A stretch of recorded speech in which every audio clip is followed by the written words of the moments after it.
Mga kababayan, isang mapagpalang araw po sa inyong lahat. Kahit isang linggo na po tayong inuulan.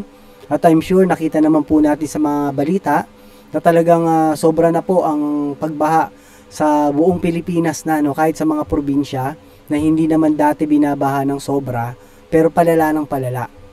At itong video kasi na panonoorin natin, may kaugnayan po ito sa nangyayari sa pagbaha sa ating lipunan. Dahil po ito po nagsisimula talaga ang lahat sa korupsyon. Nakita ko tong video ni Kristan at naisipan kong i-reaction para na sa ganun kumalat to at makarating sa ating mga manonood, sa mga OFW at lalong-lalo dito sa Pilipinas, no, yung mga naninirahan talaga dito kasi tayo talaga yung apektado dito, no. So dapat mamulat na tayo kung ano yung dapat nating gawin at umaksyon din tayo. Kasi ang nangyayari, sila na lang palagi ang nasusunod at matagal na tong gawain, dekada na to. Dapat mahinto na to.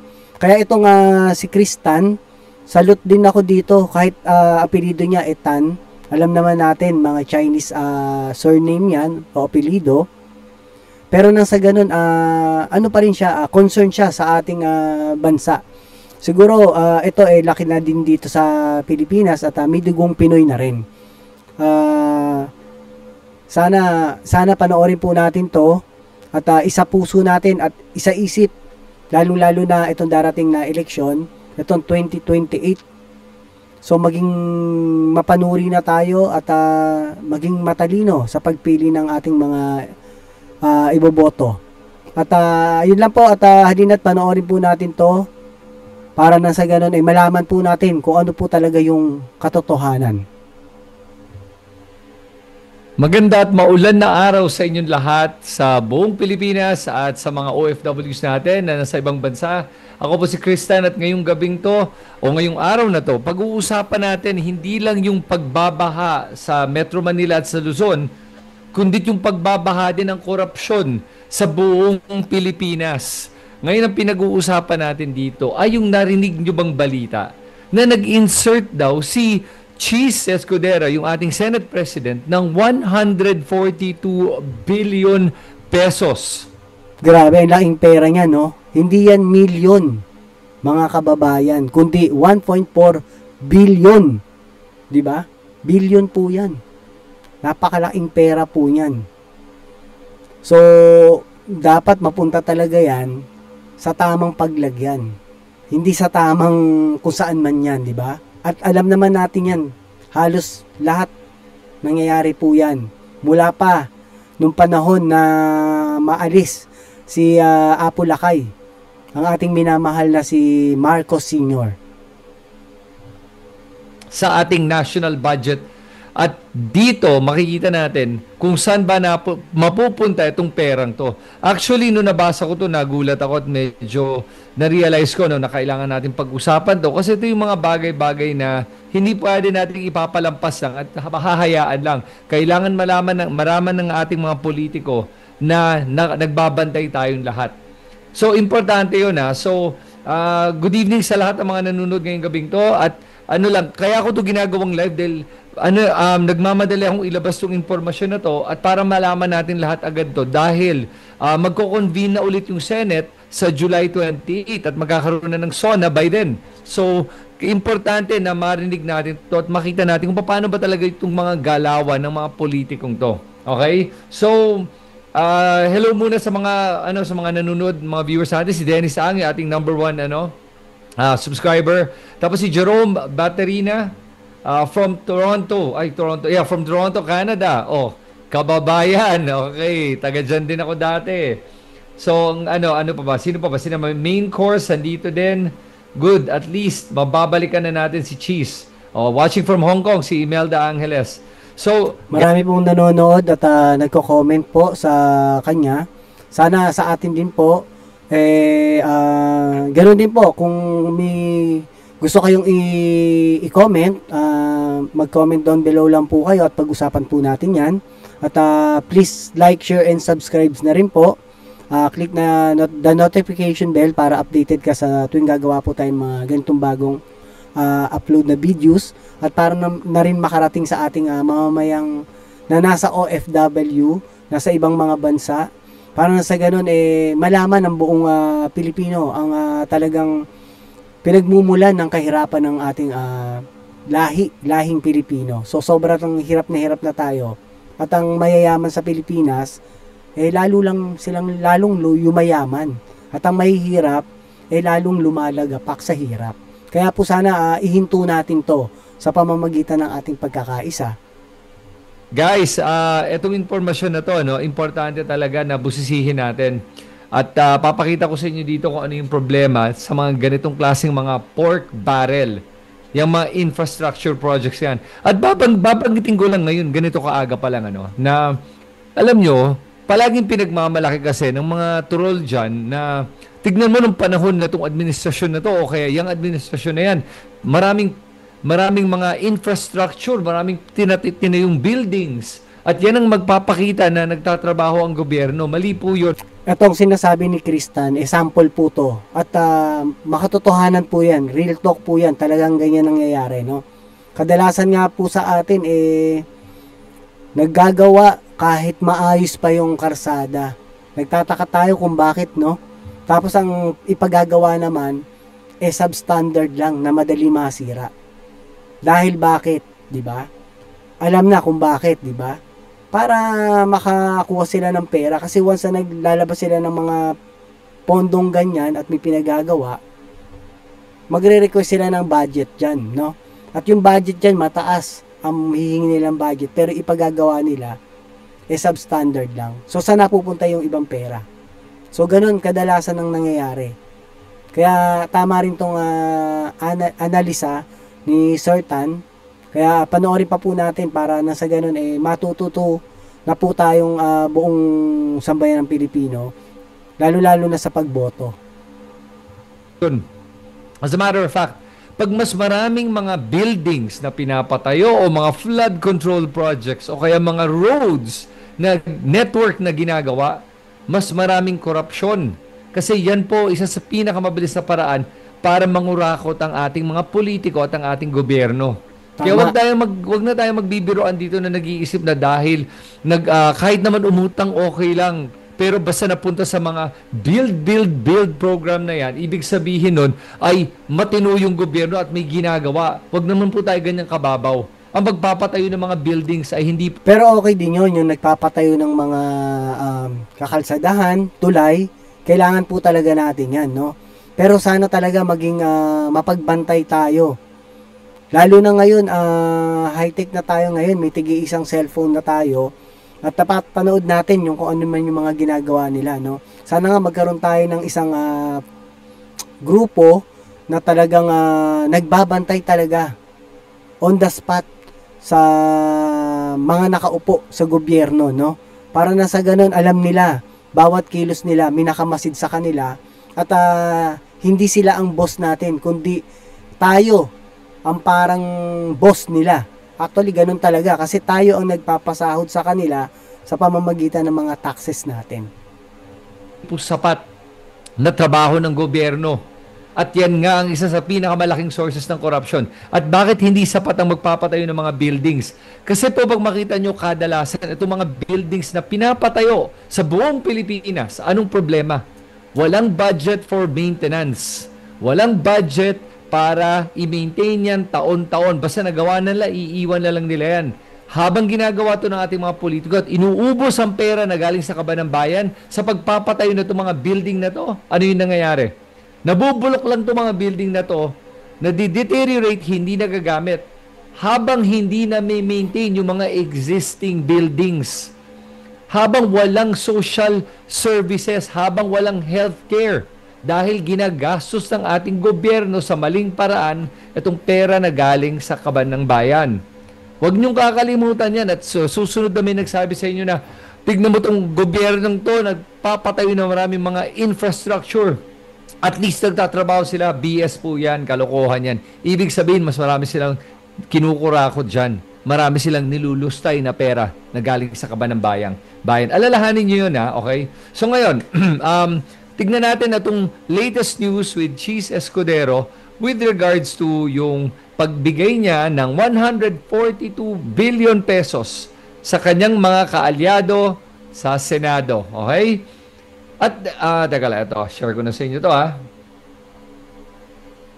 Here we go. Okay. Okay, sana nakikita pa niyo ako dito sa sa pag-share ko, pero ayan. Babasahin ko sa inyo. Yan, siksik sa ham and cheese. Escudero inserts 142 billion in the 2025 budget to benefit allies. Ito ang news report na nilabas ng politico.com.ph.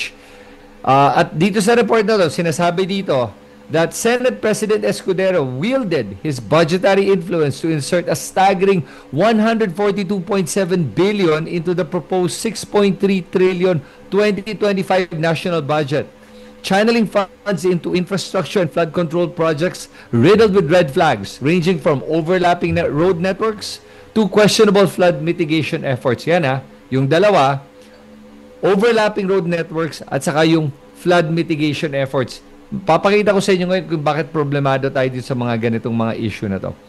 Ayan, a summary of insertions obtained by Politico reveals how Escudero funneled billions into what appear to be politically motivated allocations, raising serious concern over transparency, duplication, and backdoor deal-making masquerading as development.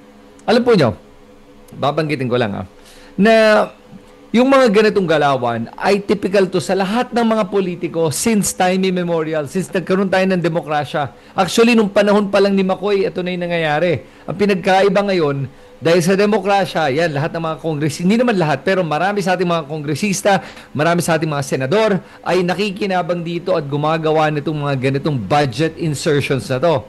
Kaya nag-aagawa ng mga senador na maging chair nung Ways and Means Committee o yung mga ganyang Committee on Finance, yung mga ganyan. Kasi mga committee na yan ay may hawak dito at kaya nilang gawin itong mga kilos na to, pag-i-insert ng budget. At ang problema dito sa ganitong galawan, ay ito yung ginagamit nilang carrot o kaya pang-reward sa mga kaalyado. Pag may gustong pagawa, yan ang ginagamit nila.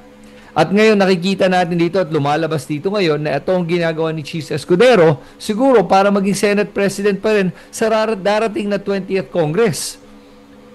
Ngayon ang problema na ito, dahil sa mga ganitong kalokohan, na matagal na nangyayari, it doesn't matter kung sino sinusuportahan mo, sinong kakampi mo dito, kung pula ka, dilaw, o berde, it doesn't matter. Okay? The fact is, lahat ng gobyerno may ginagawa nito. Kailangan natin paalam sa kanilang lahat na alam na natin to, na kailangan nila itigil itong mga ganitong kalokohan. Kasi po, ito ang rason kung bakit tumataas ang ating national budget. Ito ang rason kung bakit tumataas ang ating national debt. Yun yung masakit, yung pagtaas, kada taon, okay lang minimal pero hindi, times 3, times 4, hanggang times 5, yung budget na idinadagdag taon-taon. Kaya sobrang ang dami na nating utang, at yung mga hindi pa ipinanganganak, paglabas pa lang sa mundo, may utang na rin yung tao na yun, yung sanggol na yun. Ganon kalala ang pag-utang ng ating gobyerno dahil sa ginagawa nila na para marami silang makuha na pondo. So ano ba ang ginawa ni Cheese Escudero dito? Sabi dito, Escudero's budgetary maneuvering came at the expense of core government priorities. According to Global Source Partners, a New York-based think tank, allocations for social services and economic programs dropped by 33.4 and 29.2% respectively compared to the 2024 budget, a steep price to pay for pork. Okay, that means yung pwedeng ma-allocate na pera papunta sa economic programs na makakatulong magbigay ng trabaho para maging mas productive ang ating mga mamamayan at makapagtrabaho at makatulong ma-improve ang ating GDP, wala na. By 30% gone, nabawasan. Sunod naman yung social services para pantulong sa ating mga may sakit, mga seniors, mga single moms, single parents, mga kabataan, 30% drop. Bakit? Para gumawa na naman ng bagong kalsada, para paayusin na naman for the 100th time yung mga bulok na kalsada natin. O kaya yung mga nangyayari ngayon, tignan mo yung baha dito sa buong Luzon. Nagbabaha sa flood control project na ginagastos ng ating gobyerno ng bilyon-bilyon? 'Di ba? Bilyon-bilyon yung pondo ng flood control natin. Pero na-control ba? Wala, 'di ba? Alam na natin kung saan napunta yung mga pondo na 'yan. Kasi ngayong panahon ngayon, tag-ulan, nakita naman natin na mas lalong lumala yung baha, no, dito sa Metro Manila hanggang probinsya nga. Talagang malala, no? So, basta hawa-hawa na sila diyan. Lahat ng nakaupo sa gobyerno, lahat ng nasa ahensya, lahat sila nagkahawa-hawaan na. Kasi alam nila, 6 years after nyan, mawawala na sila sa pwesto, mapapalitan ng gobyerno, ang kabinete, lahat ng ahensya, kung sino man yung itinalaga, matatanggal na sila. Kaya anong gagawin nila? Within 6 years, magpapayaman. No, lahat na sila. Lahat talaga yan, hawa-hawa na yan. Kaya sana tayong mamamayan, mamulat talaga at magising sa mga ginagawa na to. Dahil wala talaga tayong magiging asenso rito, kundi sila lang. Sana magkaroon tayo ng talagang parang grupo na magbabantay talaga dyan, na para makita nila na lahat ng tao, lahat ng mata ng tao, ng mamamayang Pilipino, nakatutok sa kanila, sa bawat galaw nila. Kailangan gawin nilang transparency. No? Malinaw sa lahat yun, dapat transparent yan. Para na sa ganun, mahiya silang kumupit kahit kapiraso. Para na sa ganun, dumami ang pondo ng Pilipinas at mapagawa sa marami pang kakalsadahan ng walang korupsyon. At mamaya magre-reveal ako or magsasuggest ako para masolusyonan yung corruption na yan, baka sakaling maging effective yun. Asa napupunta yon? Yan po ang problema sa paggagastos ng ganitong mga pork na to. Walang kwentang panggagastos to eh. Okay, so kanino napunta yung perang yan? Ayon dito sa article, the lion's share of Escudero's insertions went into political allies and home turfs. Bulacan, the stronghold of Senator Joel Villanueva, received the single largest chunk of over 12 billion pesos. Villanueva is a close ally of Escudero, is reportedly poised to reclaim the post of senior majority. Hindi na millions ang pinag-uusapan natin dito, no? Billions na. Grabe yun. Yung 12 billions lang na yun, napakalaking pera na nun eh. The leader if Escudero formally assumes Senate leadership on July 28. Yan. Okay, 12 billion papuntang Bulacan para gastusin ni Senator Joel Villanueva. Alam po nyo, wala namang problema kung kailangan talaga ng budget para sa mga iba't ibang proyekto. Hindi po yun ang problema natin eh. Ang problema is yung paraan sa paggamit na tong perang to at paano ba to binudget. At yan ang papakita ko sa inyong kung dapat tina-transparency talaga yan, or mas maganda nga kung inilalive yan para malaman ng taong bayan kung saan napupunta yung pera nating itinatax sa gobyerno. Kasi wala silang pera dyan eh. Pera lahat ng taong bayan yan. Mga nagtatrabaho, nagtatax. No, yan yung mga ginagastos nila. Buti iginagastos sana sa tamang paraan. Baka ang masakit nga yan mababa pa sa 50% ang ipinagagawa eh. 'Di ba? Mataas sa 50%, napupunta lang sa alam mo na. Kung saan yung problema nun. Okay, sunod naman. So yung Bulacan got 12 billion through Senator Joel Villanueva. Sunod yung Sorsogon. Escudero's own home province came in second with 9.1 billion pesos. Pagkatapos nun, may Mindoro, Batangas, no? Davao, Misamis Occidental, Quezon, Cavite, Valenzuela, Cebu for several billion each. Again, walang problema naman kung mag-allocate ng pera para makapagpagawa ng mga iba't ibang proyekto. Pero ito yung problema natin. Flood control projects got a sizable share of the insertions in the top 10 areas that received allocations from Escudero at 17 billion. So, 17 billion ng flood control projects ay pumunta dito sa mga binanggit kong mga lugar na to. While flooding remains a chronic problem in the Philippines, particularly typhoon season, the manner in which these projects were listed raised eyebrows. Bakit? bakit nakakagulat itong mga budget insertions na to. Kasi for example, in General Nacar, Quezon, Escudero inserted 5 flood control projects along the Agos River, each worth 150 million pesos, and labeled them as phases, despite seemingly referring to the same area and waterway. Collectively, these flood control phases amounting to 750 million pesos. It raised suspicions of what they call budget layering. Itong budget layering practice to na ginagawa na pare-pareho yung proyekto na listed para ma-bypass ang mga scrutiny at pag-check ng COA. Ito yung ginagawa na para ma-inflate yung allocation. So imbes sa 150 lang, dahil maliit lang yun, gagawin nila 150 times 5. So 750. Kasi pag nilagay nilang buong 750, baka hindi yan pumasa. O baka silipin na ng COA o kaya ng DBM. Yan po yung strategy na itong budget layering. Ang problema... Ang galing nila, no? Para nga naman, kunwari yun lang yung gagawing pondo na budget para dyan. Tapos bigla nila times 5 na lang. Ang laki nga nun. 750.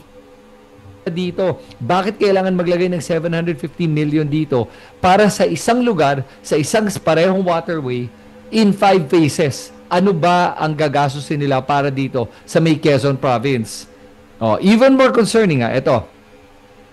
The entries lack engineering detail, geographic coordinates, or references to previous feasibility studies. In some cases, they simply state construction of flood mitigation structure along Agos River, Nacar, Phase X. Nakita mo yon? Nakita mo ba yung problemang yon? Na wala man lang studying ginawa.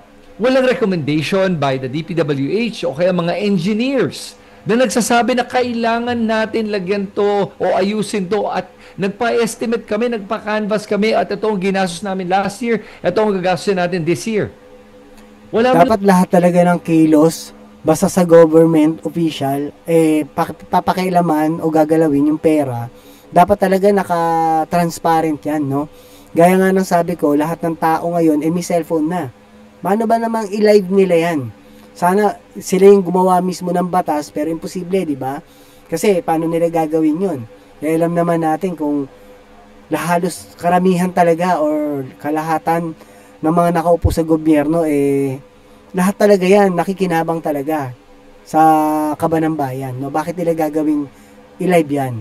Sana talagang merong matino talaga na maupo diyan sa Senado talaga o sa Congress, sa ating gobyerno, para na sa ganun talaga ma-open up yan. Dapat talaga palagi yan naka-transparent, naka-monitor sila, pinapakita nila sa taong bayan live kung saan talaga napupunta yung mga pondong kinukuha nila, kung magkano man yan, at kung saan man dinadala, kung ano man yung presyo na nagastos, hanggang sa magtali yung hingin ng pondo at yung paano nila gastusin. Para na sa ganun malinaw para sa taong bayan, no? Walang ganun. Parang nanggaling yung 150 million up to na nagtotal ng 750 million out of thin air. Magic. Para saan ba talaga to? Talaga ba ginagastos ba nila to sa tamang paraan o ginagastos lang nila to para may magastos sila? Para may makuha dyan sa pondong yan? Hindi naman sikreto, open secret naman to na maraming korupsyon sa ating gobyerno. Alam ba nyo, yung ngayong 6.3 trillion budget natin, sa totoo lang tingin ko easy. 1 to 2 trillion yan, pumupunta lang sa korupsyon. Tingin ko talaga, sa dami ng korupsyon sa buong gobyerno. At yan po ang nakikita natin dito. Kaya, yun ang masakit talaga, nakikita naman na yan ng buong mamamayan natin, pero wala tayong magawa kung paano ito mapipigilan. Gaya nga nasabi ko mamaya, ang sana matapos po natin itong panonood na to, at i-reveal ko or magsasuggest po ako, sigurado baka maging effective po yun, no? Para sa ating pong mamamayang Pilipino, para sa ating bansa.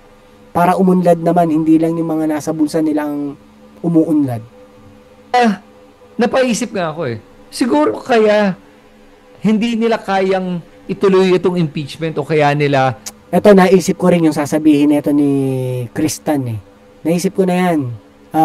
Kung bakit talaga napipigilan yung impeachment.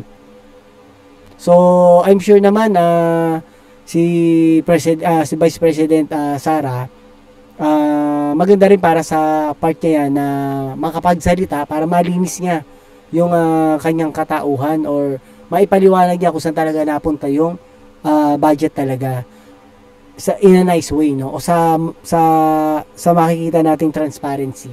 Pero ultimo yung mga dapat na tumatrabaho nito itong mga senadors, may 18 senadors na bumoto nga na parang hindi na lang dapat ituloy ang impeachment.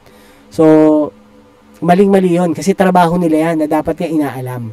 So bakit kaya ayaw nilang ipaalam? Ito nga, i-reveal niya at naisip ko na rin yan. sinusubukan i-dismiss o baka i-acquit itong si Sara Duterte. Kasi tingin ko lang tinitignan lang Sara, oo nga, ginagawa niya, nahuli siya, may ginagawang kalokohan. Kami rin may ginagawang kalokohan. Tama. Hindi lang kami nahuhuli pa. Siya nahuli. Kaya parang siguro feeling nilang kapal naman ng mukha ko para. Hindi lang yung kapal ng mukha, baka someday sila na yung maupo dyan sa impeachment at mahatulan. Kaya dapat yung impeachment, matuloy yan, mapag-usapan yan, maging transparency pagdating sa pera ng taong bayan. Kasi hindi kanila yan eh. Pasahod na nga sila eh, no? May trabaho na nga sila ang gagawin na ang lalaki ng salary nila. So trabahuin nila, hindi yung kukunin pa nila tapos lolokohin nila yung taong bayan. Parang kung ako, i-convict ko siya tapos ako mismo ginagawa ko yung parehong kalokohan na ginagawa niya. Kasi wag tayo maglokohan dito, wag na magbiruan Wag tayo magiging mangmang Marami sa ating mga politiko ay corrupt. Hindi ko sinasabing lahat, sinasabi ko marami. At importante itong mga Tama. Sobrang dami na talaga, no? Ang masakit nga yan, ultimo yung mga nasa ahensya. No? Nasa ahensya na mga naitalaga dyan sa mga ahensya na yan, matitindi rin ang corruption dyan. Lahat na nga lang sa parte ng ahensya. Ginagawa natin ganitong mga live stream, mga pagpo-post sa social media, pagko-comment sa mga ganitong mga sa istorya, ay para malaman natin mga senador at itag natin sila at ating mga kongresista at lahat ng mga opisyal ng gobyerno na nagbabantay tayo, mga katanod, nagbabantay tayo sa pera sa kaban ng bayan.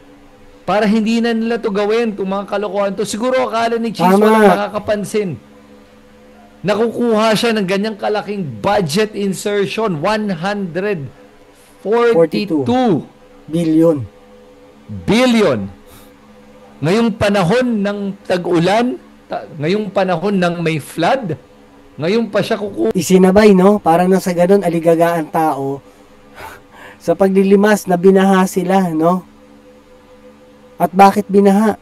Dahil yung flood control, imbis na magamit sa tamang paggamit, o dapat kung saan mapunta, alam na kung saan talaga, no?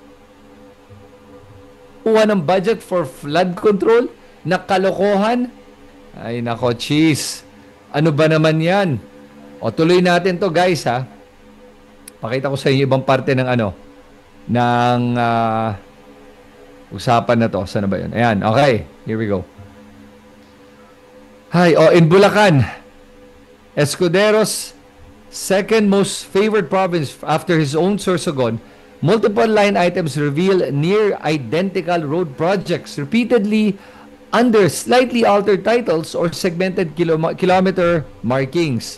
The Santa Rita Biaknabato Road in San Miguel, Bulacan was listed multiple times under the names such as Segment A, Segment B, Segment C, Package A up to E.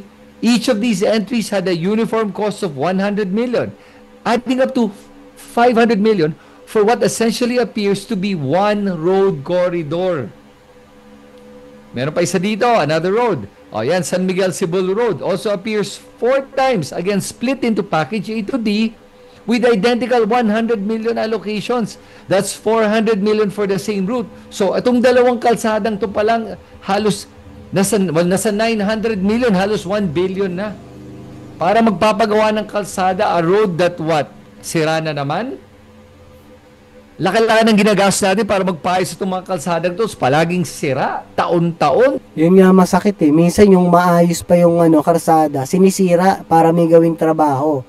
Para mai-request nila yung budget na yon. At yung paggagawa, substandard na para mabilis masira, mabilis na naman kumuha ng pondo. Tiyak yun, baka nga tapis yun, hindi lang 50% na may pagagawa, tapos yung 50% alam na kung sa mapupunta, no? Na napupunta na sa mga bulsa. Sira, taon-taon pinapagawa. Talaga. Kasi kung talagang seryoso yung magpapagawa nun, talagang pulido na, pangmatagalan na. Ilalahat na yan. Kaya nga humingi ng malaking pondo dyan kasi yung pondo na yon magandang klase ipagagawa. Pero wag ka, yung mga materyales na ilalagay dyan, o ibinudget yan, mababa lang pala, pero yung hiningi, malaki na budget para ron. Kaya yung ibang budget, talagang napupunta lang sa, sa kanila. Kung maayos ba talaga ang pagpapagawa na to, hindi na kailangan pagawa yan taon-taon. Di nakatipid tayo. Pero ang problema, dahil tinitipid itong mga pag-aayos sa itong mga kalsadang to, anong nangyayari? Bakit tinitipid? Yan ang isipin mo. Dahil malamang, merong kumikita dyan. May kickback yan. Siyempre. Ano sinasabi nila? Yung mga nagkukwento ngayon, kahit sinaping Lacson, sinasabi, ano yan? 20% easy kickback. Sabi din nung isang dating government official, 20% easy. Sabi din ata to ni, sino pa ba nagsabi? Marami na nagsabi na to eh. 20%. So, kung 900 million, 180 million is in kickbacks. Mali po yung paraan kung paano ginagastos ang pera sa kaban ng bayan. Bakit may karapatan ang isang senador mag-decide? Pag yan ginawang transparency kung paano nila kinukuha yung pondo at kung magkano yung halagang nakuha nila at iba-budget dito sa paggagawa nila at yung nasa ganon, hindi nila mai-transparency o mai-live o maipaliwanag ng live sa taong bayan. Ewan ko na lang kung may mga kumilos dyan para magpagawa ng ganun. Yeah. Lalo na't kung hindi naman sila kikita. Never nilang gagawin yan. No? Kaya nila ginagawa yan kasi malaki talaga yung magiging nila dyan. Maibubulsa. So, kung dapat talaga, yun yung pinakamaganda talaga. Naka-transparency talaga dapat yan. Nakikita ng taong bayan. Kung paano iba-budget itong roadworks. Meron ba siyang pinag-aralan dito? May study nga ba siyang nagawa o nakita? Meron bang sinabmit sa opisina niya na, sir, kailangan natin paggawa itong kalsadang to. Gagastusin natin dito ay 500 million dahil ito po ang cost ng mga buhangin o semento o asphalt at labor. Gaano katagal? Meron bang ganon? May sinabmit ba? Wala. Paano natin alam na tama ang costing na to? Sus Mariosep, tayo pa ba taong bayan ang kailangan magbantay na to? Ngayon titignan natin lahat ng financial statements dahil hindi ginagawa ng gobyerno ang trabaho nila. Hindi ginagawa ng COA o ng DBM ang trabaho nila. I-check itong mga to ng maayos. Tapos ngayon tayo kailangan mag-check. Ito pong kinukwento ko sa inyo ay hindi lang po to exclusive sa mga senador. Trust me, marami sa ating mga opisyal ginagawa to. Okay. These patterns suggest a deliberate attempt to slice projects into smaller chunks, each remaining under the threshold that typically trigger close scrutiny by the DBM or Commission on Audit. Multiple entries for the same section of the road with overlapping kilometer marks, especially in Bulacan and Quezon, suggest possible duplication of funding or budget padding. Diyan nila pinapad yung mga budget nila. O another red flag. Bago natin pag-usapan ito pag isang red flag. So, yun pa lang yung nakita nila so far. Pasalamat ako sa politico.com.ph for going through this at nakita nila at pati Vera Files, binubusisi na nga nila yung mga budget items na ito eh. Para at least alam natin na tama. Bakit ito kaya hindi i-hearing dyan sa Senado o sa Congress? Magsilipan sila, no? Para nang sa ganun, maging transparency sila. At makita ng taong bayan kung saan talaga napupunta yung mga hinihingi nilang budget na yan. Dapat ganun kagaya nito, di ba? Merong nakapansin na yan. So, dapat talaga yan, idulog yan at kailangan pakinggan nila dahil taong bayan ang nagre-request niyan. Idinig yan. Yun nga Yun ang mahirap. Sila kasi nasa posisyon Pwede nilang baliwalain yung mga yan Pero nasa tayong mga taong bayan, sana makagawa tayo talaga ng grupo, paraan, o kung group chat, kumbaga. Pero hindi natin alam kung paano uumpisahan yan no? Pero sana talaga may mamuno dyan at sumang-ayon ng sambayan ng Pilipino para nang sa ganun yung mata natin lahat nakatutok sa kanila nang hindi na sila makagawa ng anumang korupsyon. Yung suggestion ko mamaya, baka sakali nga, sana matapos po nyo itong panonood natin kasi ito mga kababayan, para po talaga sa ating lahat to, no? Para mabago na po yung takbo ng ating bansang Pilipinas kasi kung tutuusin, mayaman po talaga ang ating bansa, no? Yung halos kalahati o mahigit na ngayon, napupunta lang talaga sa bulsa ng mga iilan lang, no? Hindi sa taong bayan. Samantalang yung pera na nandyan, yan taong bayan ang nagpo-produce niyan, yung mga taxes na yan. Kaya dapat talaga tayo yung mihigit na may karapatan dyan. Nangyayari to at sana talaga marinig ni Chis Escudero itong mga natin, itong mga angal natin sa mga ganitong kalokohan na ginagawa nila. Palpak talaga to di ba? I mean, what do you guys think so far sa mga narinig nyo? Tama. Tama pa ba to? Makatarungan pa ba to? Mali na yan. Hindi na. Kailangan na natin itigil to dahil every time may ganitong klaseng korupsyon o mga kalokohan, sabihin na nga natin pumupunta sa tamang mga proyekto. Tama ba? Actually, yung korupsyon na yan, matagal na yan. Dekada-dekada na nakalipas, no? Yung sinasabi nga nila, yung panahon ni Apo Lakay, yung Marcos Sr., hinahatulan o hinuhusgahan nila na diktador at marami daw kinurakot. Pero nakita naman natin talaga ang lahat ng pinagawa niya until now, napapakinabangan. So, hindi substandard ang mga ipinagawa at napakarami. Di ba? So, kaya nila gustong paalisin si Marcos Sr. dati dahil nag-umpisa yan nung umalis na si Marcos Sr., nagnakawan na lahat ng umupo. Lahat talaga hanggang ngayon, no? So, talagang meron. At ang masakit nito, hindi lang yung mga politiko ang nagungurap. Kahit yung mga nasa ahensya lang. Kurakot na rin. Kaya wala nang pag-asa to kung hindi kikilos ang taong bayan dito, no? Malagapak lang tayo nito. Ungusan na nga tayo o nahigitan na nga tayo ng mga katabing bansa natin dyan na dati, nung panahon ni Marcos Sr., tayo yung pangalawa sa most powerful country dito sa South of Asia, no? Medyo tayo nun, golden era natin yun medyo mayaman tayo sa mga bansa na yan no? Pangalawa ata tayo nun sa Japan na pinakamayaman sa Southeast Asia. Pero ngayon halos pang-5, pang-8 na tayo yung pinaka mahirap sa Southeast Asia o sa buong mundo. Ba talaga yun? Magpapagawa na naman ng kalsada? Aayusin na naman ng isang kalsada? Hindi ko pa nabanggit yung mga flood control na yan Babanggitin ko pa yan Okay. Ito pala. Babanggitin ko pala. Sige, ito pala. Sabi ko pala, bago natin pag-usapan itong isa, ito yung problema ko sa flood control na yan Taon-taon, billion-billion ang ginagastos sa ating gobyerno for flood control. Taon-taon. Yet, tama, taon-taon pero taon-taon meron tayong bagyo ulan. Pero mas lalong lumalala, di ba? Imbis na maayos, mas lalong lumalala. Kasi hindi naman nila pinapaayos yan Kinukuha yung pondo at binubulsa lang. Every year, pare-pareho ang problema natin. Pare-parehong lugar ang nababaha. Lagi na lang nababaha. It's the same places. Yes, pwede mong sabihin na partly... Hindi lang binabaha, talagang binabaha na. Ang tanong at ang sagot, mas lumalala yung pagbaha. Because of sa ating mga kababayan na medyo nagtatapon ng basura kung saan-saan. at hindi masabihan at mga pasaway, pero majority of the problem is in the actual floodways infrastructure. Kasi kung meron kang bilyon-bilyon para gastusin, para ayusin yung problema, di ayusin mo.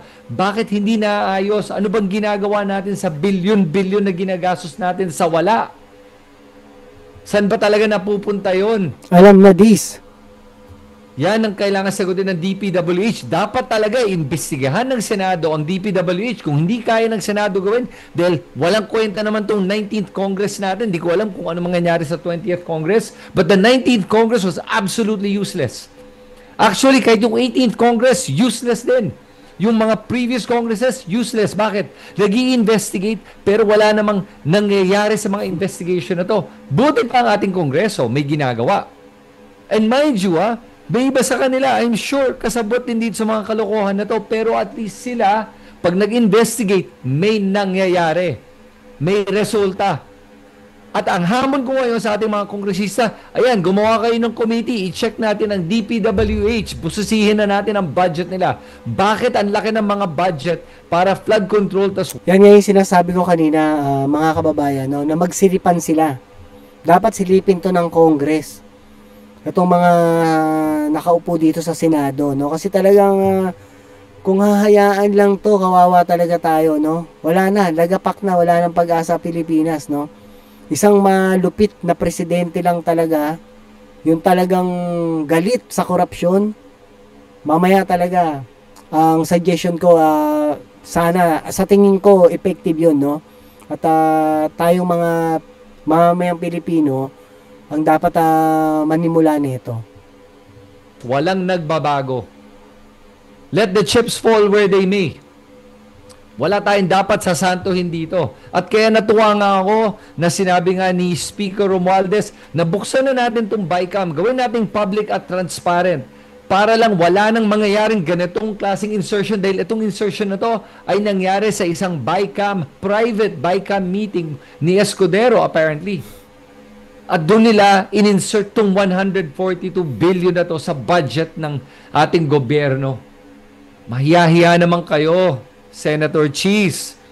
I'm curious kung anong explanation ang gagawin ni Senator Cheese para depensahan niya to. And I'm sure, ginagawa niya ngayon, naghahanap na siya ng mga supporting documents para papakita niya na everything's above board. Siyempre, ganun talaga yon para kahit papaano may maisabi siya, no? Pero wala, huling-huli natin yan. Alam natin yung mga kalakaran talaga dyan, no? Obvious eh. Okay. Alam mo, hindi ko naman... Maganda na ito talaga, magkaroon ng power ang tao para sa mga ginagawa ng mga nakaupo na yan, no? Para na sa ganun, medyo matakot at mailang sila or hindi na mahiya yan eh. Yung matakot na lang na minakabantay pala na sambayan ng Pilipino, nakatutok sa bawat kilos nila pagdating sa mga budget na yan kung paano nila gastusin. Sinasabi na binubulsa to ni Cheese. Hindi ko sinasabi yun. Tingin ko ginagawa niya to para ambunan o bigyan ng allocation ng kanyang mga kaalyado para bumango yung pangalan nila sa kanila. Actually, gano'n na rin yun. Yung pera na yung ginagamit nila, sinasabi nga ni Kristan na para sa allied. Sino pa ba yung mga allied niya dyan? Imposibleng wala din siya, no? So, hindi nga, tama naman, hindi naman natin sinasabi na totally na binubulsa niya, pero may nakikinabang talaga. Ilang mga constituents. At the same time, merong mga makikinabang dyan. Okay, hindi ko sinasabing lahat. Baka yung iba, kompleto nilalagay nga nila sa proyekto nila, right? Pero, that is to be able to save their political careers. Bakit? Kasi pag sa pangalan nila nakalagay, for example, Senator Joel Villanueva, ang mangyayari dito ay magpapasalamat ang mga taong bayan kay Senator Joel Villanueva dahil sa kanya natupad itong mga ganitong proyekto. Yan, iboto nyo si Joel Villanueva, di ba? Ganun yan. Okay? It gets... Okay, no? Bumango na, nagkaroon pa, di ba? So, iba talaga sa atin, no? Tapos, syempre, iboboto natin. Kaya dapat maging matalino ang mamamayang Pilipino sa pagboto talaga ng mga kandidato. Sana nga lahat maging bago ang lahat. Kasi kung sino yung mga luma, Talagang yung mga luma, syempre sila yung mga, hindi rin naman lahat meron naman okay din talaga dyan, no? Pero karamihan, yung mga luma na talagang alam natin na meron ng bahid ng korupsyon, huwag na natin iboto pagka ganon. Really bad. I'm gonna show you guys how it gets bad. Sige, let's continue this article. Dahil pa tayong titignan dito sa article na to. Okay, next line here. Another red flag is the solar street lighting projects along Eastern Bulacan Road, General Aliao Santos Highway, Plaridel Access Road, and the stretches of the Maharlika Highway. These were all marked at 100 million each, regardless of actual road length or vehicle pedestrian traffic volume. In San Miguel, Don Remedios Trinidad, and San Rafael, multiple entries for solar streetlights popped up. Etong mga project na to, okay yan. Walang problema dyan. At nakikita natin kung saan napupunta yung pera.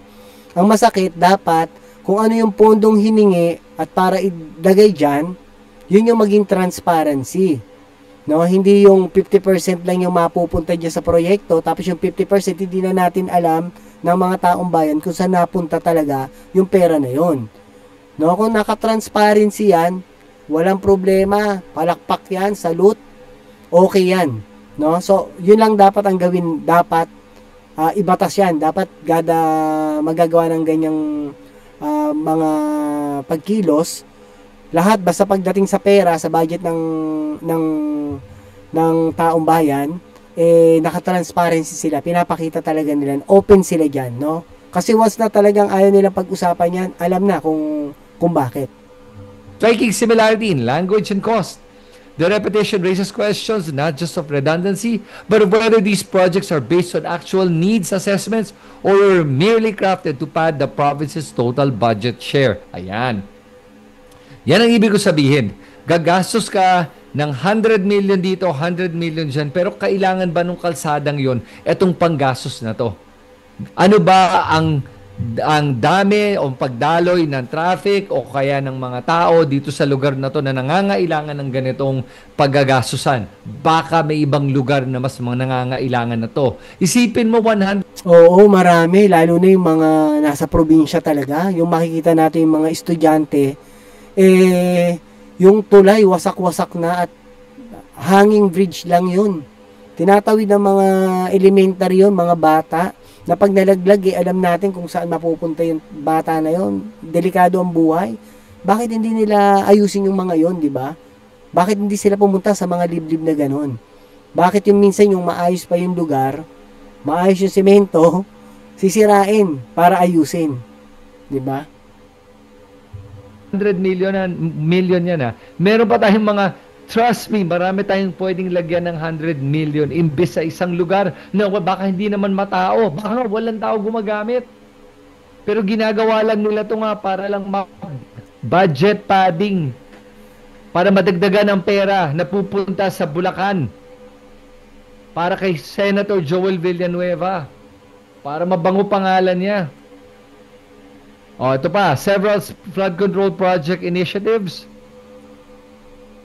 were listed as being nationwide implementation with an allocation of 500 million pesos per line item. Yet, no province, no coordinates, or hazard maps were included to justify these figures. For example, there was an item na construction of flood mitigation structures nationwide, 500 million allocation. Walang clear definition. Oversight of these funds become nearly impossible, opening the door for ghost projects or politically influenced implementation. Kumbaga, ini-implement lang nila to para magamit yung pera.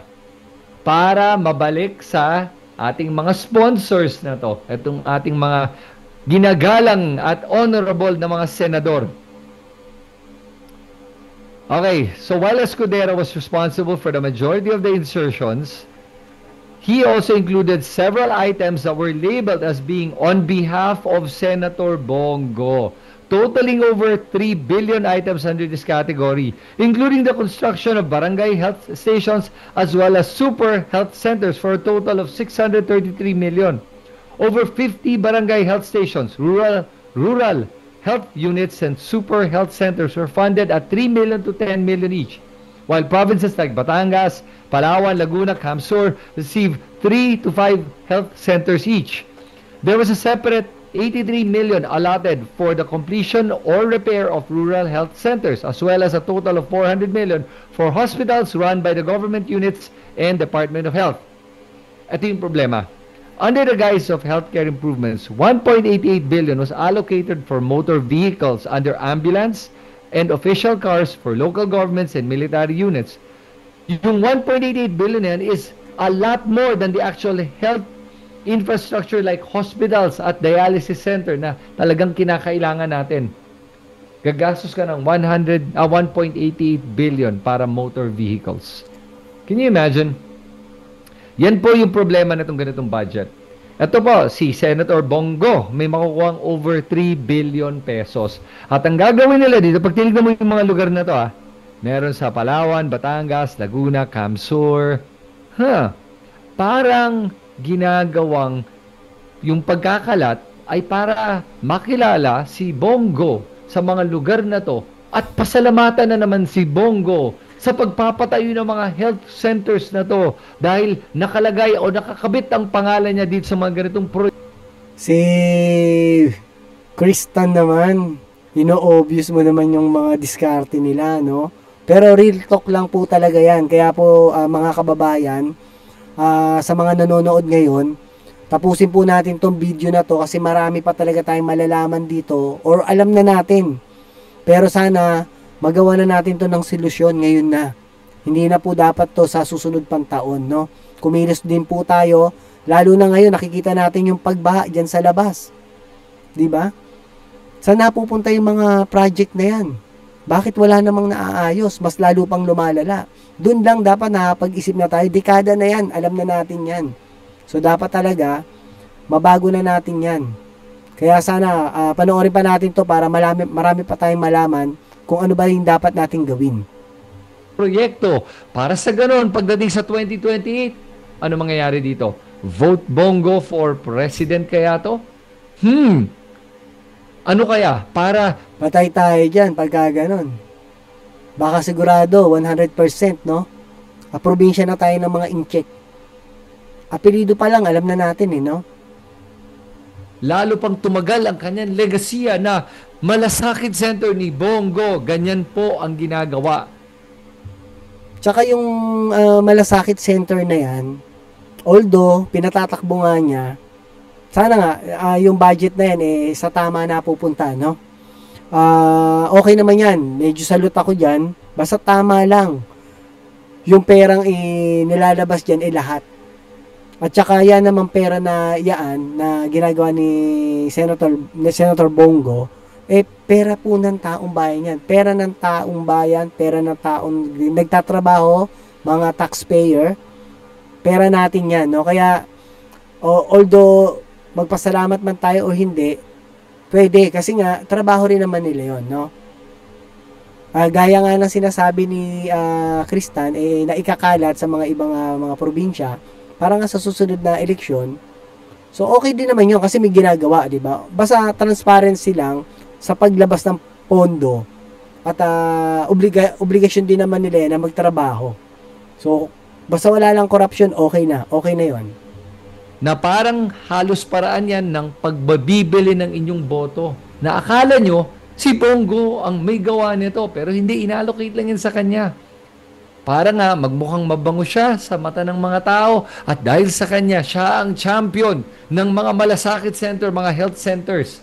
Pwede naman kahit kanino yan Pero hindi yan binibigay sa mga oposisyon, sa mga minority, sa mga tulad ni Risa Hontiveros na nagtatrabaho. Isa pa yan, si Risa Hontiveros, medyo dati hindi ako pabor dyan, gawa nga nung nakarang administrasyon, talagang siniraan siya ng siniraan at ayaw sa kanya. Pero nakikita naman natin sa ngayon, di ba? Nakikita na natin yung katotohanan na nagtatrabaho rin itong si Senator Risa Hontiveros. Para sa akin, okay din to, no? Pero kinatisin natin ng maigi pa rin, no? At sa darating na 2028, malamang yung mga yan, tatakbo talaga ng presidential, no? Malamang yan. At sana nga, para sa akin, si Vico Soto. tumakbo ng presidential, no? Pero tingin ko malabo dahil sa edad niya, hindi pa pwede. Pero pag yun talagang tumakbo, 100% sa kanya boto ko. At nang sa ganon, sa tingin ko isa siya sa pag-asa ng Pilipinas.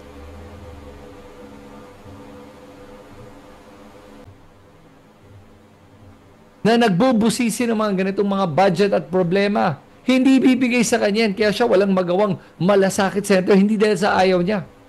Dahil hindi ibibigay ang budget niya sa kanya dahil hindi siya kaalyado.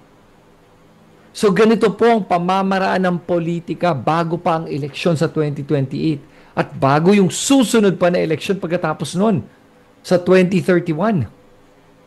Ganyan sila naghahanda. On top of the fact that possible, maraming korupsyon na nangyayari dito, maraming kickbacks na nangyayari dito sa mga ganitong mga insertions na to. Yan po ang pinapakita ko sa inyo ngayon. At yan ang problema natin. Kaya kailangan talaga tayong magising na at wag na tayong papayag sa mga ganitong klaseng kalokohan. Okay? Hay, sus Mariosep, na-high blood na ako, pati ako bumabaha na yung aking dugo sa inis sa mga ganitong mga nakikita ko. Ngayon, ito ang problema. Bakit hindi tama itong mga ganitong insertion ng 142 billion pesos? Kasi po, ngayon, at taon-taon, meron tayong deficit sa ating national budget. Pag hindi nyo alam kung ano yung deficit, ibig sabihin nun, yung revenue natin na kinokolekta ng BIR at ng customs ay kulang, hindi sapat para sa ginagastos ng gobyerno. Hindi ko maintindihan kung bakit taon-taon tinataasan nila ang ginagastos nila at yung kinikita ng gobyerno o yung revenue na nakukuha nila ay hindi sapat para i-cover itong expenses. Dahil may deficit o may pagkukulang, ginagawa ng ating gobyerno ay umuutang sila para bayaran itong budget na ina-approve nila. Hindi ba marunong mag-isip tong mga to? Dahil ang laki na ng ating utang. Lampas 15 trillion na ba ngayon? 16 trillion na, hindi ko na nga maalala eh. Tapos sino nagbabayad ng utang na yan? Pag-isipan niyo yan mga kababayan, mga katanod. Sino nagbabayad yan? Tayong lahat. Dahil sa pagtaas ng bilihin. Kaya ang mahal na lahat ng mga bagay ngayon. At sinong nakikinabang sa pagtaas ng presyo ng mga to? Sino talaga ang nagpapataas ito? Ang ating mga politiko. Pansinin po nyo ngayon, sa mga OFWs na wala kayo ngayon dito, pero kung yung mga nandito, alam nyo to eh. Pero sa mga OFWs natin na nanonood, malalaman nyo, ganito yan tumataas ang presyo ng mga lupa dito sa Pilipinas, mga real estate, mga condos. Bakit? Tignan mo kung sino mga bumibili. At kahit tanungin mo ang mga nagbebenta, sino ang mga bumibili ngayon ng mga kondo at mga lupa dito sa Pilipinas? Hulanan nyo ngayon sa mga comment section dito. Alam naman yung sagot dyan eh. Ang kumukuha, ang bumibili nito mga to ay mga politiko. Lahat po mga politiko. Sila ang nagpapataas ng presyo. Dahil sa mga ginagawa nilang kalokohan na yan. Ay, Diyos ko. Kaya kailangan natin itigil itong mga ganitong paggagastos. Ito ngayon Ang nangyari kasi, guys, papakita ko sa inyo itong chart na ginawa. And I want to give credit to JC Punong Bayan. At siya ang gumawa nito at papakita ko lang itong ginawa niyang chart para ma-visualize natin itong problema sa pagtaas sa gastos ng ating gobyerno at kung saan napupunta yung kanilang ginagastos. Okay, ito yan Ready ka na? Ito na. Guys, nakita mo ba to? Ayan. Ito ang infrastructure outlays in the Philippine budget. Ibig sabihin yan, ito yung ginagastos for infrastructure. At makikita mo dito, itong light blue is road networks. Tignan mo gaano kalaki yan taon-taon from 2020 to 2025. Tignan mo naman itong flood control. Ito yung dark blue sa baba. Ito ang dalawang pag-uusapan natin dahil ito yung malalang problema. Makikita mo dito, every year pataas ng pataas ang ating ginagastos para sa ating infrastructures. At ang malaki dito ay road networks. Noong 2020, nung panahon ni Digong, lahat yung pera na yan. Halos mga 70 to 80% nga ata dyan nawala lang ng parang bula. At wala namang nagawa. Kita mo nga dyan sa labas ngayon, bahang-baha. May flood control ano yan budget. Nasa 255 billion. Anong nangyari? Tumaas to almost double at 427 billion in 1 year. Tapos sumunod, umakyat ng 483 billion sa susunod na taon. Panahon ng Billion po ang pinag-uusapan dyan hindi milyon. pandemya? Wow!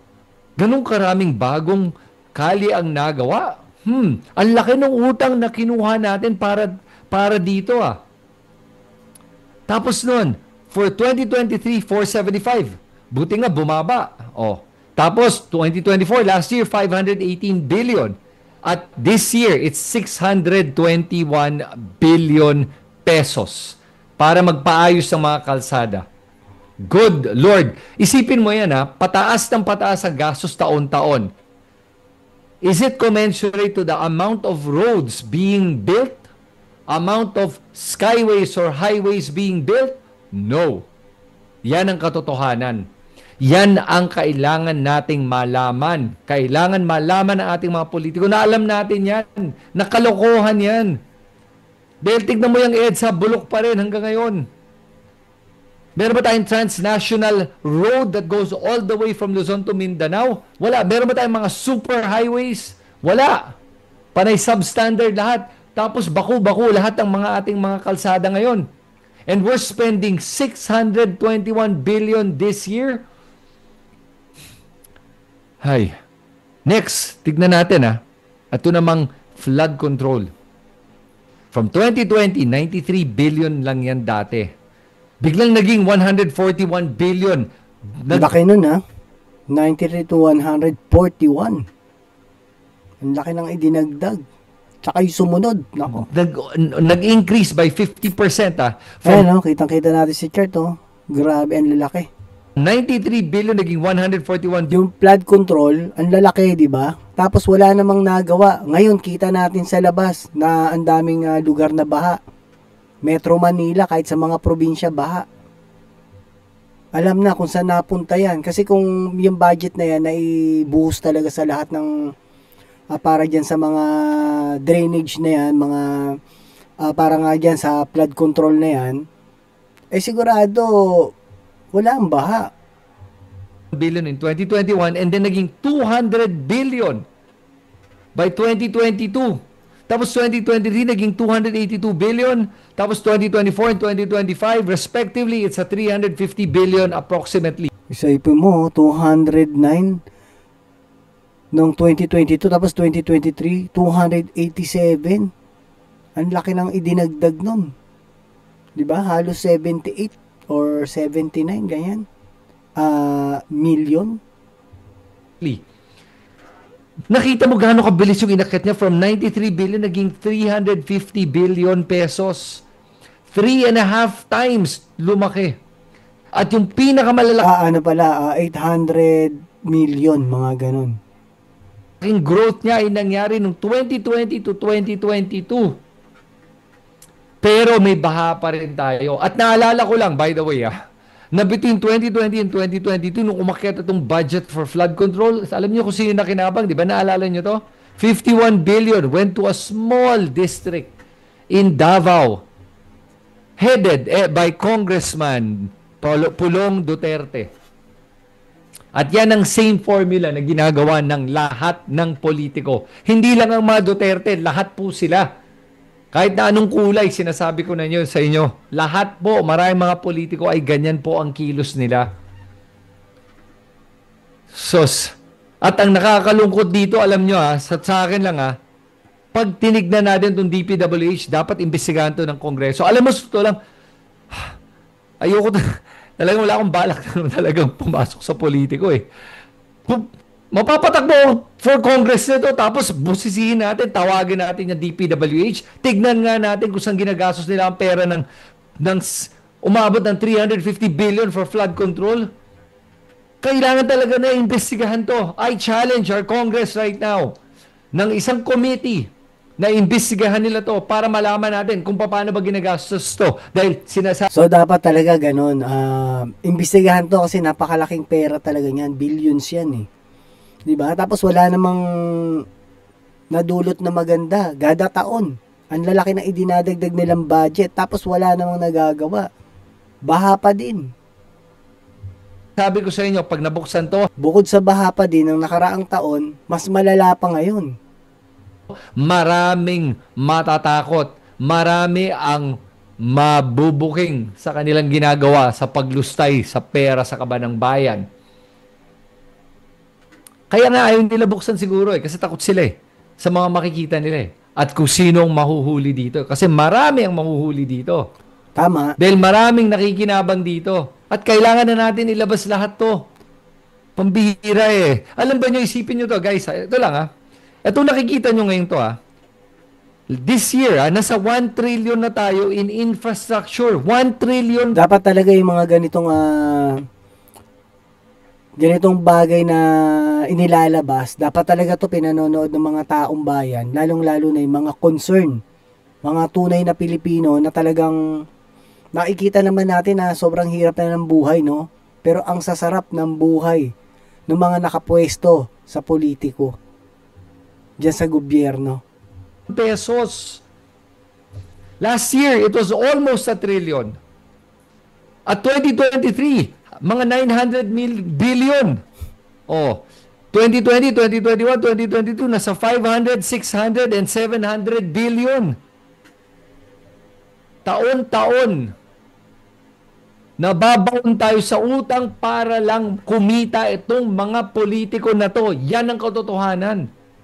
Umuutang sila para sa kanilang pakinabang, hindi para sa ating bansa. Dahil kung totoong gusto nila magserbisyo, ibibigay nila yan sa social services, sa edukasyon, sa healthcare, sa pag-aalaga ng ating mga seniors, mga kabataan.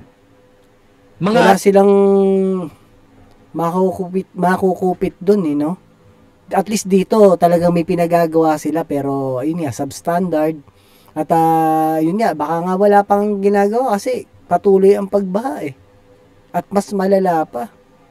Ating mamamayan, mga OFWs, kasi yun mas mahirap ikurakot yung perang yun, mas mahirap ilustay Bakit? Kasi pag bumupunta sa social services, nakikita mo talagang ginagastos. Pero pag ginastos nila kasi yung perang yun for social services, mag-i-improve ang productivity ng mga tao, mag-i-improve ang GDP, lalong magiging mas masipag at mas maayos ang ating mga kababayan at mga kapagtrabaho ng tama. Pero hindi napupunta doon. Ayaw nila nun Napupunta sa mga flood control projects na to, sa walang katapusang pagpapaayos ng mga kalsada. Yan. Kaya kailangan yan imbestigahan. Dapat talaga lahat buksan na. Malaman na natin at magbukingan na tayo, malaman na natin ang katotohanan kasi hindi na to biro. Gaguhan na to at this point Kaya kung may isang kongresista na maglalakas loob na tignan to at ipaglaban to, yan ang susuportahan ko. Yan ang dapat natin suportahan. Kung may isang senador na magsabi na bubuksan natin to at titignan to, yan ang senador na dapat natin suportahan. Hindi ang senador na nagpapatayo ng mas maraming kalsada or health centers. Ang senador na magtitingin ng ganitong budget at magpapababa ng budget natin at magtatanggal ng ating deficit, yan ang dapat suportahan nating senador. Hindi yung mga senador ngayon na gumagastos lang na walang kakonsensya. Ay. Correct. Na-high blood na Hindi ko alam kung anong gagawin natin ngayon si Kristan. Kaya may suggestions ba kayo kung ano pang pwede natin gawin? Actually talaga nakaka-high blood naman talaga yan. Grabe naman kasi, dekada na yan, dati pa yan, no? Sobrang, yung kurakot mas lalong lumala. Mula nung nawala si Apo Lakay, yung Marcos Sr. Tuloy-tuloy na yon. Pati nga yung mga isla natin, nawala na rin Pati yung mga asset ng gobyerno dati. Yung steel, no? Tayo yung may pinakamalaking pabrika ng ng mga bakal. Wala, binenta lang ni Tabaco, ni Ramos. 'Di ba? Asan yung Meralco? Na ngayon pinahihirapan tayo. Grabe. Times 5 sa tamang singilan lang ang dinagdag nila. Kaya hirap na hirap tayo magbayad sa at hindi pa masilip-silip yan. Mahuhuli na at nahuli na nga eh. Tapos ngayon, parang baliwala yung sinasabi na ibinabalik naman yung dati nilang maling computation. Diyan sa Congress, si Congressman Dan Fernandez, ang chairman nun, huling-huli na eh. Tapos ngayon, wala. Ganun pa rin ang Meralco. Dapat binabalik na sa gobyerno uli yan kasi sa gobyerno naman talaga dati yan. Kawawa talaga tayo, na? Kawawa ang taong bayan. Dapat talaga, magkaroon na talaga ng pangil ang mga taong bayan para silipin lahat ng mga ginagawa nila. Kasi garapalan na eh. Abuso na. Hindi ko na alam eh. Ito mga binoboto natin, hindi naman talaga nagtatrabaho para sa atin eh. Umaasa ako by the way. Inaasahan ko, Senator Kiko and Senator Bam, I am watching you guys. You want to be part of the majority? I hope not for these reasons. I would rather you be independent or be part of the minority at lumabang kayo against sa ganitong mga paggagastos na walang kwenta. Yan ang kailangan nyo gawin. Kaya hanga ako sa prinsipyo ni Senator Risa Hontiveros dahil siya lang ang naninindigan dyan. Halos lahat, kung may ginagawang kalokohan, o kung wala man lang, nananahimik man lang, walang sinasabi. Tulad ni Senator Raffy Tulfo. Pagdating sa Senado, parang laging tahimik. Yan ang tignan mo. Kaya nga, wala eh. Ganun talaga. Sen Raffy. O ngayon, darating na si Sen Erwin. O magkapatid na kayo, tignan nyo yan. Sinusumbong ko na sa inyo, Tulfo. I-check nyo yung budget na yan. Pag yan ginawa ng mga Tulfo brothers na i-check yan at i-open, sige, pwede siyang tumakbo ng pagiging presidente itong 2028. Maraming boboto sa kanya yan. Importante talaga mawala tong corruption or maging transparent man lang sa publiko. I-live nila kung saan nila dadalhin yung budget, kung magkano, bakit ganun kalaki halaga, at kung paano nila gastusin. Yun lang yun. Okay na yun. Pero mamaya talaga, yung suggestion natin baka sakaling effective, no? Kaya mas marami pa tong usapin na to. Sana tumutok po tayo mga nanonood ngayon. Kasi talagang importante to para sa ating lahat. Kahit na ikaw Maka Duterte o PBBM or Dilawan. So, labas na tayo doon. Ang pinag-uusapan dito yung pro-Pilipino tayo, no? Dapat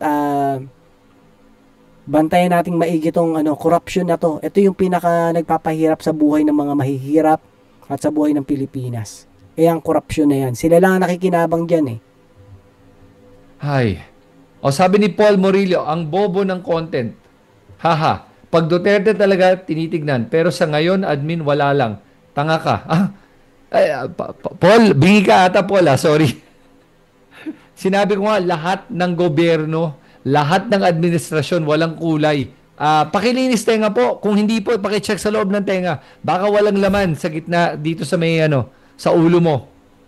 Okay? Sa pool. Sinasabi ko nga sa'yo lahat nga lahat may kasalanan dito What happened to cheese? Hindi ko talaga alam what happened to cheese, Leng. Ewan ko talaga. Taxpayers' money is wasted. Tama kayo, Red Wing, it is wasted. Sabi ni Charito, lumabas na karma ni Palaman, yari ka sa Quadcom.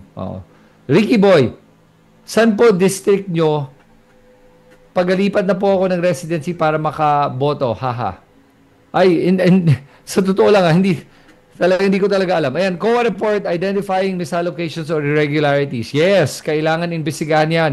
Guys, Um, alam mo, Paul, babanggitin ko lang, pag-tripan ko lang si Paula kasi nag-comment siya. Siyempre, Paul, nag-comment ka, sasagutin kita. Alam mo, ganito lang yung kasi. Ang pinaka-bad trip ko kasi dito, no, ay yung mga tulad mo, na dinedepensahan pa kasi si Duterte dahil wag natin kakalimutan na bago si Duterte naging presidente, ang national budget natin is under 3 trillion pesos. Under 3 trillion. Nung umalis si Duterte sa kanyang pagkapangulo, ano yung national... Grabe, no? 3 trillion lang dati. Ngayon, umaabot na ng 15 trillion or 16 trillion ang utang ata natin. Budget natin, nasa 5 trillion, almost 6. Dahil po kay Duterte yan, anong nangyari sa utang natin, na utang national debt natin? Bago si Duterte naging presidente, the national debt was around 6 trillion. Under 6 nga, if I remember correctly. Ano na? Pag-alis niya, nasa lampas 13 trillion, naglampas doble. Kaya doon ako nababad trip. Kasi sa mga kagaya mo, na hindi humihingi ng accountability sa Diyos mo. Ha? Sa iniidolo mo. Kasi ako, kahit sino pa yan, kahit na si BBM, I call everyone out. Sinasabi ko sa inyo, lahat po sila damay dito. Si BBM, si Duterte. Lahat po. Kaya huwag tayong magbubulag-bulagan dito. Magsama-sama tayo. Bilang isang Pilipino na may paki sa ating bansa, hindi sa ating political colors. Tama. Ano ba? Magsama-sama naman tayo, magka-agree tayo sa isang bagay. Nagago lahat ng mga politiko na to at lahat sila ay hindi dapat binaboto. Dapat may bago ng mga politiko na pumapasok. Agree ako dyan. Dapat talaga lahat medyo bago na talaga. Kasi yung mga luma na yan, kung talagang yung luma ay gumagawa naman talaga ng kabutihan at wala siyang record, okay lang yan. Tuloy lang nating iboto yan, no? Pero pag talaga nagkaroon na ng bahid ng lalo na bahid ng korupsyon, wag na, no? Dapat maging matalino tayo pagdating sa pagboto, no? Kahit ba natulungan ka niyan, kung ikaw naman alam mo na hindi naman talaga makakatulong o makakabuti yung pag-upo niyan bilang senador, congressman, kung ano man posisyon dito sa bansa natin, huwag mo iboto. Siguro naman alam mo naman yung tama at mali. Nakaka-high blood yung mga tulad ni ni Paul eh. Hindi dahil iniinsulto niya ako. Wala akong paki kung iniinsulto ko. Ang paki ko talaga yung mga kababayan natin na hindi nakikita sa sarili nilang mata, hindi nila buksan ang mata nila, na ginagago na sila na itong mga... Ito nga partida, si Kristan. Tan ang apelido. Chinese, di ba? Pero laki dito yan. Malamang. Pananalita lang eh. At saka, baka yung mother neto Pilipina. Kaya ito, kita mo, yung puso nga niya, Pinoy na Pinoy. At concern siya sa bayan natin. Kesa sa sinasabi nilang Paul niya, na iba pa ang comment. Mga iniidolo nilang politiko. Tapos tuwang-tuwa pa sila. Na ayaw magbukas ng mga bank statements itong mga to. Magsama-sama naman tayo. Ito ang partido natin. Partido Pilipinas. Mag-away-away tayo kung sino gusto nyo iboto. Wala akong pake. Okay lang nga sa akin yun. Pero at least, kung may ginawang mali, sana naman magkasundo tayo na, mali yun. Oo, tama. Di ba? Pwede ba? Pwede bang gawin natin yun? Kasi kung hindi natin gagawin yun, gagaguhin lang talaga tayo ng mga nakaupo na yan, no? Sasamantalihin nila yung parang mga mangmangan dating ng mga tao, no? Para sa kanila. Ito na nga ginagawa nila no? Na dapat sa Senado, ni-impeach na talaga si Vice President Sara para lang malaman kung saan talaga napunta yung budget. Kasi pera pinag-uusapan dyan, pinaghirapan ng mga taxpayer yan. Yung mga taong nagtatrabaho sa Pilipinas na nagbabayad ng buwis. At yung buwis na yan yung pera natin na dapat napapakinabangan ng buong sambayan ng Pilipino at hindi lang yung mga iilan lang na yumayaman lalo. Tama to, sinasabi ni Kristan. Salute ako sa lakas ng loob niya na inilabas niya yan. Kasi sobra na rin talaga. So kung hindi mauumpisahan para imulat sa taong bayan, Walang mangyayari. Talagang pabagsak at sila paangat yung mga nakaupo.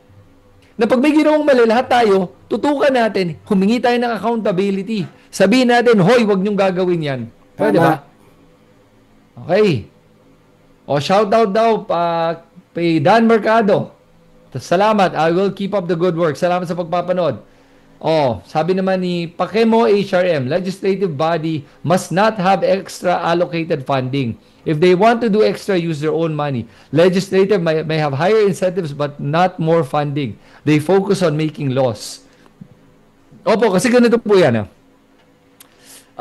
Yung problema kasi nga ay sila yung nag-allocate ng budget. Tapos, ang nangyayari dito with these insertions ay now sinusponsor nila etong kung saan igagastos. So, kumbaga minamando nila itong mga executive departments, itong mga department heads. Sa DPWH, ibigay mo to, gawin mo yan ha. Gawan mo yan ng paraan, ayusin mo to. Bigyan mo ng budget. Dito nga sa Mandaluyong, alam ko nga na ang aming congressman dito ay nagpatayo ng isang building para sa mga barangay halls. Nag-allocate yan. At totoo yan. That's not a secret. Yan, ganyan. Nagpatayo din siya ng mga eskwelahan. Thank God. Okay yun. Pero huwag natin kakalimutan sa ating mga kongresista at sa ating mga senador. Pwede na magpatayo pero maglagay kayo ng budget for maintenance. Yun na nakakalimutan yung lagyan. At wag naman sobrang garapal. Wag naman kayong kumukuha lagi sa mga ganyang proyekto. At nakikita ko nga, naghahanap na nga lang sila ng paggagastusan ng pera. Tama, yan nga yung sinasabi natin kanina na maayos yung karsada, talagang bubungkalin nila, sisirain nila para may gawing trabaho at pag kami sinadya silang trabaho, hihingi ng pondo yan. O tapos, anong gagawin? Diba? Halos 50% nun papagawa. Tapos yung 50%, hindi na natin alam kung saan napunta. So, pinakamaganda niyan talaga, paulit-ulit man tayo, may transparent talaga dapat na ipinapakita sila dyan. Para next year, mas malaki pa yung bibigay. Oh my God, talaga. Nakakalungkot, Tayo naghihirap dito, nagtatrabaho. Tayong lahat nagtatrabaho. Pero pababa yung halaga ng ating pera. Ang hirap ng mabuhay, pinahihirapan pa tayo ng mga politiko. Habang itong mga politiko na to, ang sarap ng buhay nila. Habang nilulustay nila yung pera sa kaban ng bayan. Tama. Dapat yung mga politiko nga, kaya sila nandyan, sila yung magpapatakbo ng bansa natin para umunlad tayong sabay-sabay lahat. Hindi yung sila lang. Tapos yung mga mahihirap, lalong naghihirap, no? Kaya dapat talaga, matuto talaga yung mga taong bayan na pumili ng iboboto. Mas maganda yung mga bago at alam nating may talino at may takot sa Diyos. At alam natin na gagawa talaga ng mabuti. Hindi yung may mga kaso na nangyari yung mga ibang tumatakbo nahahalal pa. Nananalo pa. Alalahanin nyo tuwing nilulustay nila yung perang yan, tumataas ang ating national debt. Anong nangyayari? Tayo ang nahihirapan dahil lumiliit ang halaga ng pera natin. Kaya kahit magkano kinikita mo, hindi ka makakahabol sa ating mga politiko. Yan ang katotohanan. Kaya mga katanod, huwag na tayong magbubulag-bulagan, ha? Mga katanod, ipaglaban natin to para sa Pilipinas, hindi para sa ating mga iniidolo. Tama. Wala silang paki sa atin, sa totoo lang. Karamihan sa kanila, sariling Tama, 100% yan. Walang pakialam talaga sa atin yan, no?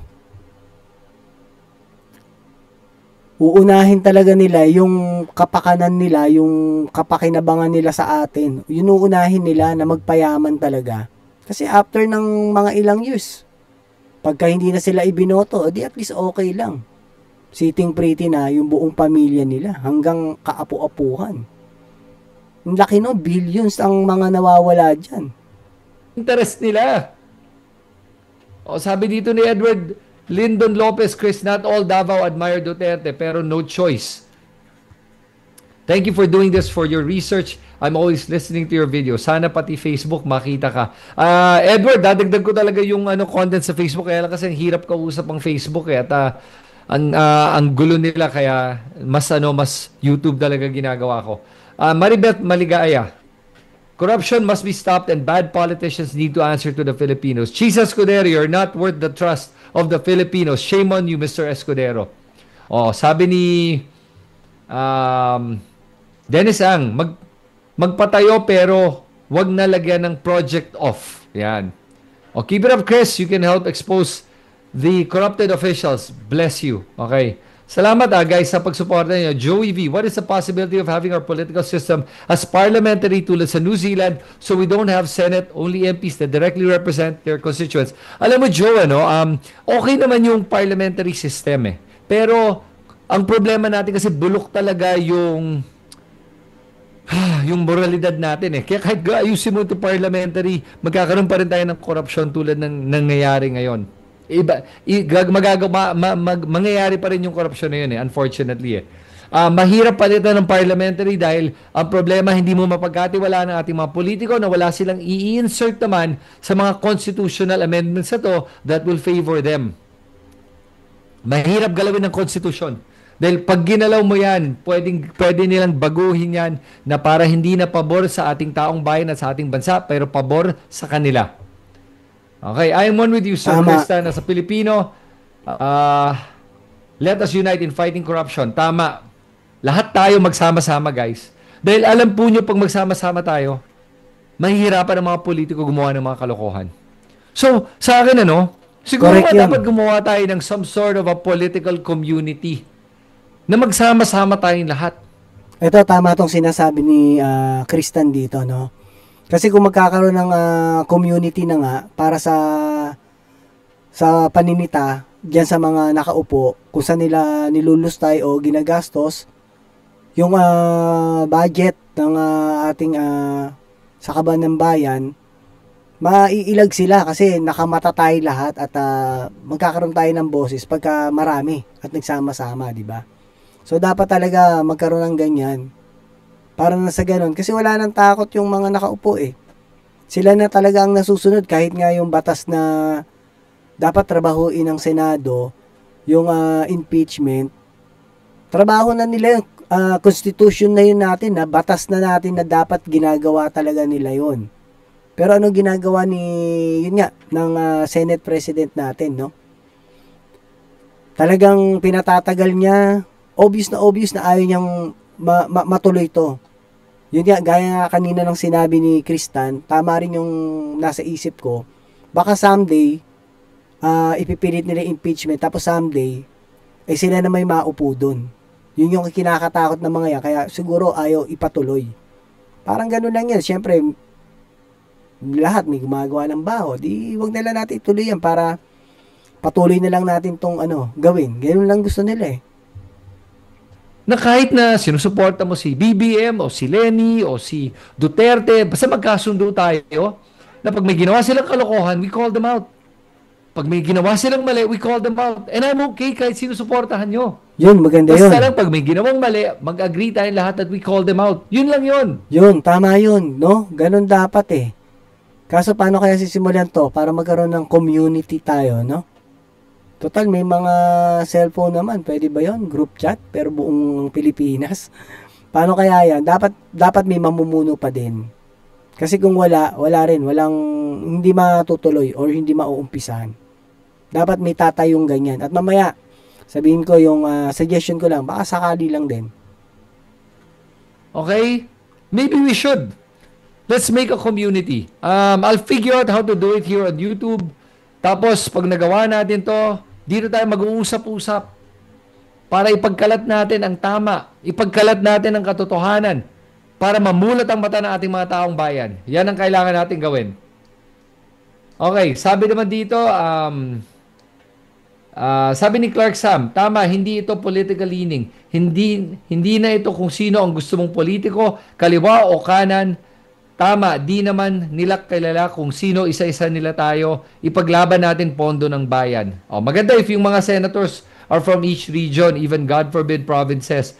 Yun nga ang mga congressmen. Kaya sa akin, i-eliminate na natin itong mga senador. Dapat wag na nga Walang kwenta talaga ating senado, nakikita natin ngayon. Kita mo nga may nahuli na nga na naglulustay ng pera sa kaban ng bayan na may ginagawang impeachable offense. O, yan yun. Hindi pa nila ma-impeach. Dinedepensahan pa nila. Nagiging lawyer pa sila sa isang korap. O, sa isang korap na tulad nila. Kaya nila dinedepensahan. Yan ang problema.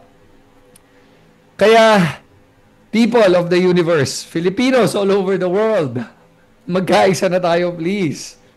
Wag na para sa likod ng mga politikong to, pero para sa ating sarili, para sa ating lahat, para sa ating pamilya, para sa ating susunod na henerasyon.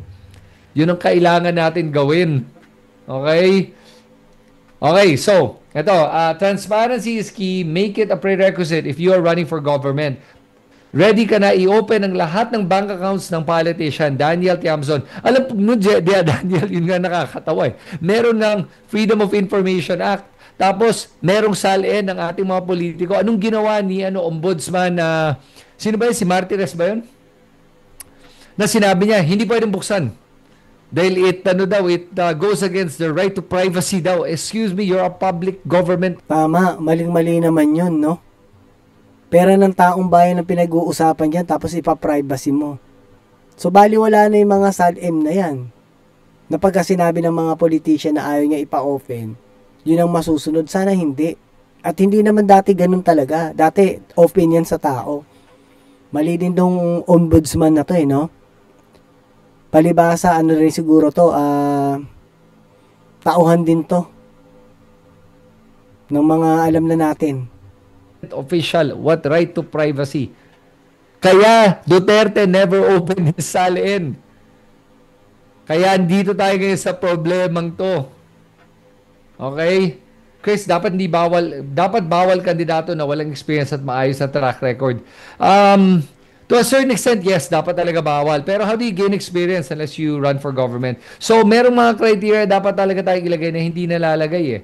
So, tignan natin Pero definitely, agree ako na dapat talaga yung BICAM na yan, open to the public na yan.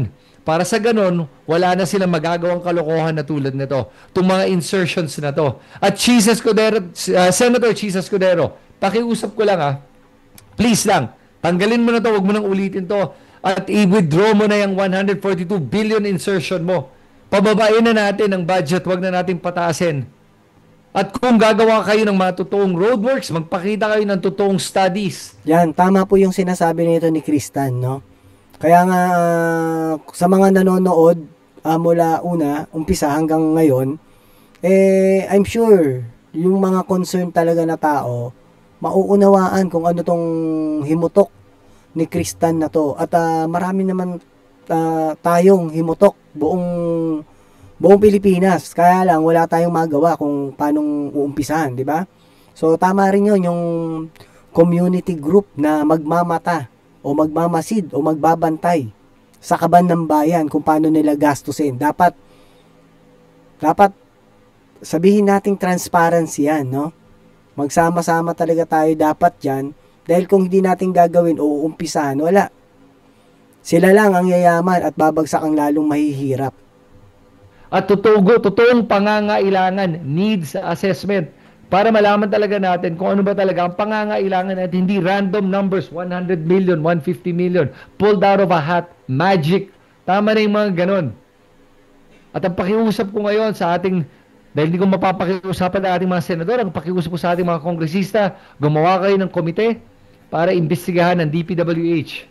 Para malaman natin talaga kung tama ba ang ginagawa nilang mga infrastructure at mga iba't ibang mga proyekto at kung totoo bang nakakatulong. Sigurado, marami ring corruption dyan. Malaki yung perang nahahawakan nila eh. Diba? Siguradong tatapis yung mga yan. Real talk lang naman talaga at alam din naman ng sambayan ng Pilipino yan. Dekada na yan, dati pa yan ginagawa na. Kaya nga wala tayong pag-asenso eh. Tulong yan at nakakapag-tulong magkaroon ng mas mataas na productivity ang ating mga kababayan. Kung hindi po, itigil na po yan. At sa ating DBM, at sa ating Kongreso na rin, please po, babaan na natin ang ating national budget. Huwag po palaging pataas ng pataas. Trust me, I will debate with... Habang tumataas yan, wala din naman napupuntahan yun, kundi sa bulsa lang no? Yung itinaas na yun At dumadami lang yung utang natin. Ultimo yung hindi pa pinanganganak na nasa tiyan pa lang, paglabas niya sa mundo, dito sa Pilipinas, may utang na rin yun. Beyond this, mali po ang pamamalakad natin ating gobyerno. Baguhin na natin ang pag-iisip natin para sa ganun, magbago ang kinabukasan ng lahat ng Pilipino at ng bansang Pilipinas. Yan lang po. Anyway, salamat po sa inyong lahat sa pagpapanood ating live stream ngayong gabi. At okay, maraming salamat din, Kristan, at isiniwalat mo yung mga ganito. Alam naman ng taong bayan kahit dati pa no? Na dekada na mula nung pag-alis ni Pulakay, laganap na yan para silang mga uhaw na mga leon na talagang sinakmal yung yaman ng bansa natin. Kaya nga tayo mayaman talaga itong bansa natin Talagang lumala lang ang korupsyon. At hindi lang lumala, naging garapal talaga, no? Lahat na. Kahit di lang mga politician, kahit yung mga nasa ahensya, lahat sila gumagawa talaga ng pagkakapirahan, no? So yung suggest natin na sinasabi kanina, siguro maganda kung yung magiging pinuno natin talaga o yung presidente na talagang matikas at galit sa korupsyon.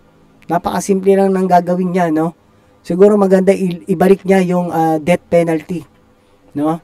Ang death penalty para sa mga government official o mga nagtatrabaho sa government na mapatunayan lang, no, ng 100,000 na meron siyang ininakaw, mapapresidente man hanggang tanod at lahat ng ahensya, bitay na agad.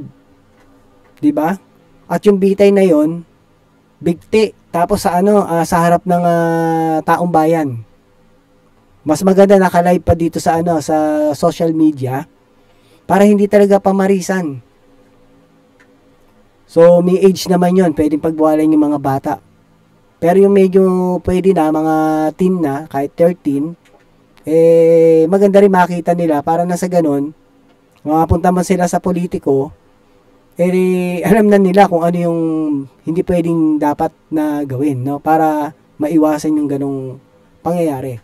So, sa mga magnanakaw naman ng 100,000 pababa na nagtatrabaho sa government, kulong 20 years. 'Di ba? Ewan ko na lang kung may mga magnakaw pa nun. Pero yun nga lang, ang maglalabas niyan at pipirma ng batas na yan, kasi naibatas na yan dati, meron na tinanggal lang yan Magbabalik niyang batas na yung death penalty na yan, sa Kongreso yan, at saka sa Senado. So harang din, di ba? So parang wala tayong magagawa. Siguro yung taong bayan ang talagang dapat may gawin dyan, no?